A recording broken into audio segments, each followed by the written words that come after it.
Supreme court के justice ओका साहब ने बताया कि we understand these are human issues, और कोर्ट ने मेरिट देखा। साहब मैं आपको बता दूं कि मेरिट होगा तभी नोटिस इश्यूएंस होता है, मतलब डिस्पोजिशन हो जाए आपका, और फिर आप लोग चूंकि सेपरेट क्लास है तो आ जाइए। फिर आप वही बात कह रहे हैं खाली करके आइए।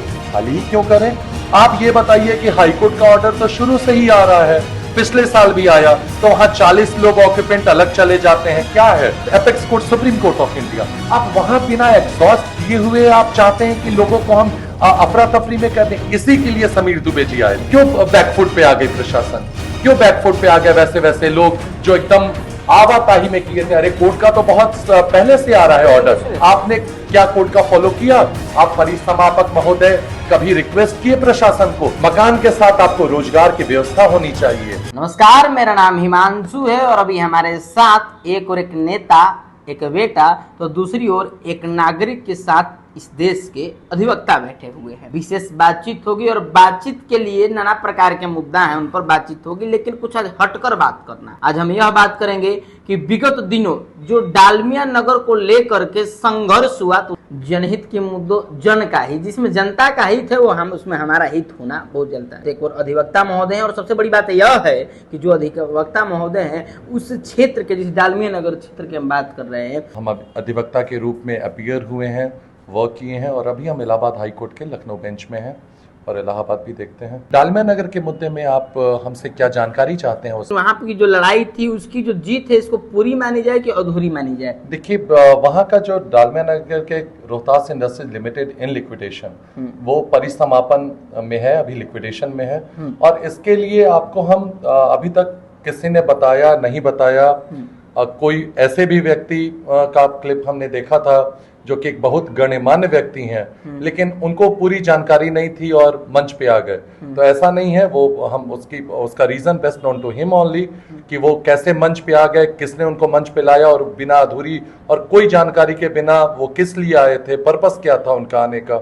लेकिन एक पर्पस तब होता है, जहां तक समीर जी की बात है, समीर दुबे जी की एक बात मैं कहना चाहूंगा कि जो अभी आपने बोला कि जीत इसकी पूरी मानी जाए, देखिए ये जीत के प्रोसेस में है।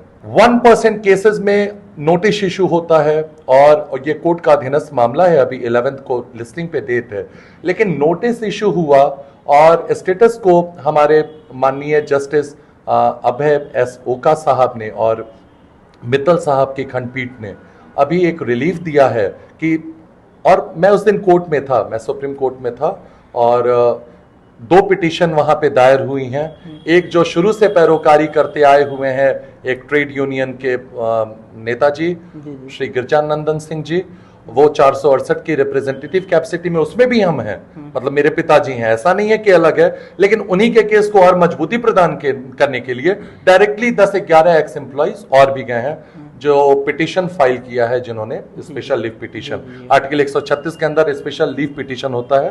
तो दोनों पिटीशन है जिसमें कि एक दिन सुनवाई हुई है, और उस दिन मैं सुप्रीम कोर्ट के अंदर था, जो बीइंग एन एडवोकेट हमने पास बनाया और अंदर थे और असिस्ट कर रहे थे अपने एडवोकेट को भी। तो वहां हमने, जो आप समीर जी की बात करते हैं, आप श्री पप्पू यादव जी की बात करते हैं, तो कोर्ट ने भी बोला, कोर्ट ने, सुप्रीम कोर्ट के जस्टिस ओका साहब ने बताया कि we understand these are human issues. Court ने बोला कि ये ह्यूमन इश्यू है, हम अंडरस्टैंड करते हैं। कोर्ट की सिंपैथी थी और कोर्ट ने मेरिट देखा। साहब मैं आपको बता दूं कि मेरिट होगा तभी नोटिस इश्यूएंस होता है, और इस केस में मेरिट था और मेरिट है, और इसको अधूरी जीत नहीं, ये जीत की ओर अग्रसर होगा। आप बताइए, शुरू से ही हम लोग अधिवक्ता रहे हुए हैं, उसके पहले विधि छात्र भी रहे हुए हैं। सोर्स ऑफ लाइवलीहुड, आशियाना, रोटी, कपड़ा और मकान, these are the basic essentials of life, basic needs है, ये फिजियोलॉजिकल नीड है। आपके पास रोटी, कपड़ा, मकान होगा तभी आगे आप कुछ सोचेंगे ना। तो मकान कहने का मतलब शेल्टर है। मान लिए कि there is no right title interest, fair enough, लेकिन हम ऑक्यूपेंट तो हैं, हम पोजीशन में भी तो हैं, अनइंटरप्टेड पोजीशन में भी तो हैं। आपको बेचना है, आप ये कैसे कह सकते हैं कि आप बेचिए, और अभी कोर्ट में अधीनस्थ मामला है। लेकिन आप एक जनरल सेंस में आइए कि जो सिंगल बेंच ने ऑर्डर दिया 14 अक्टूबर/10 नवंबर, जिसको 10 नवंबर माना गया, उनका प्रोनाउंसमेंट के डेट के जजमेंट में उन्होंने जस्टिस संजीव प्रकाश शर्मा जी ने बोला कि आप ऑक्शन के पहले चाबी दे दीजिए, मतलब डिस्पोजिशन हो जाए आपका, और फिर आप लोग चूंकि सेपरेट क्लास हैं तो आ जाइए। साहब, जब सेपरेट क्लास हैं, आपने सेपरेट क्लास माना एक्स एम्प्लॉइज के फैमिलीज को, लीगल एयर्स को जो अभी हैं, तो फिर आप क्यों बोल रहे हैं? आपका इंटेंशन है ऑक्शन में भाग लेने का, फिर आप वही बात कह रहे हैं खाली करके आइए। खाली ही क्यों करें?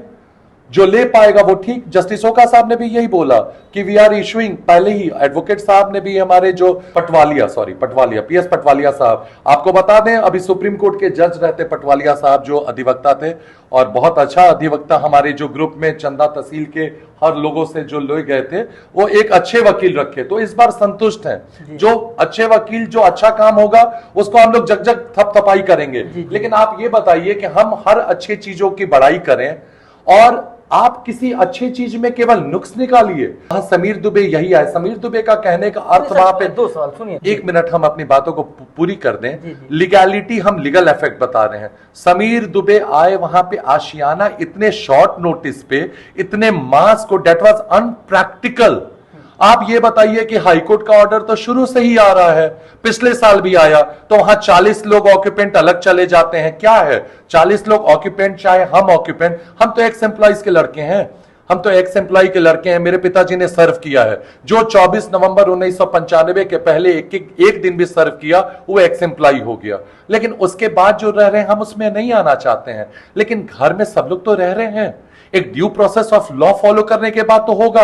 Highest court of justice, that is apex court, supreme court of India, आप वहां बिना एग्जॉस्ट किए हुए आप चाहते हैं कि लोगों को हम अफरा तफरी में कर दें। इसी के लिए समीर दुबे जी आए थे कि अभी अफरा तफरी में विभिन्न न्यायालयों में मामला अधीनस्थ है, इसकी निष्पादन के आज हम लोग गए, आज स्टे ग्रांट हुआ, क्यों बैकफुट पे आ गई प्रशासन? क्यों बैकफुट पे आ गए वैसे लोग जो एकदम आवाताही में किए थे? अरे कोर्ट का तो बहुत पहले से आ रहा है ऑर्डर। 1 मिनट, कोर्ट का पहले से ऑर्डर आ रहा है, आपने क्या कोर्ट का फॉलो किया? आप परिसमापक महोदय कभी रिक्वेस्ट किए प्रशासन को? कौन सा स्टेप है? हम लोग को कुछ नहीं मालूम है, इस पे कोई टिप्पणी हम नहीं करना चाहेंगे किसने क्या किया। लेकिन आशियाना को ढाढ़स बनाने के लिए ही was only giving moral support to persons. नेताजी भी, जो पप्पू जी आए थे, वो यही बोले आप एम्प्लॉयमेंट का आसार खोलेंगे। चूंकि हम बातें करते हैं तो डिस्क्रिप्टिव वे में करते हैं। उनका इंटेंट क्या था पप्पू यादव जी का? उनका इंटेंट यही था कि केवल मकान ही मिलने से प्रॉब्लम नहीं सॉल्व होगा किसी का, मकान के साथ आपको रोजगार की व्यवस्था होनी चाहिए। आज हमारा युवा इतने हैं हमारे देश में, अनएम्प्लॉयमेंट का इतना दर है, आप उस दर में आप किस तरह से 2008 से परचेस की हुई कंपनी को नहीं खोल रहे हैं? और डेट वाज इंडियन रेलवेज, उसको वो सक्षम है, खोल सकता है। तो ये सब देखिए, इंटेंशन देखना चाहिए आदमी का। समीर दुबे जी का और पप्पू यादव जी का इंटेंशन है लोगों को एक मोरल सपोर्ट देना कि उनके घर की रक्षा हो। और घर की रक्षा कहने का मतलब ये नहीं बोल रहे हैं कि फ्री में घर दे दिया जाए। एक ड्यू प्रोसेस ऑफ लॉ से आइए, जो कोर्ट कहती है। कभी भी इन लोगों ने, जहां तक हमने इनका सुना है बोलते हुए, चाहे कभी भी इनका इंटेंशन ये नहीं रहा है, कोर्ट की चीजों को जैसा न्यायालय कहेगी, प्रशासन के पहले न्यायालय है, न्यायालय ही ना है।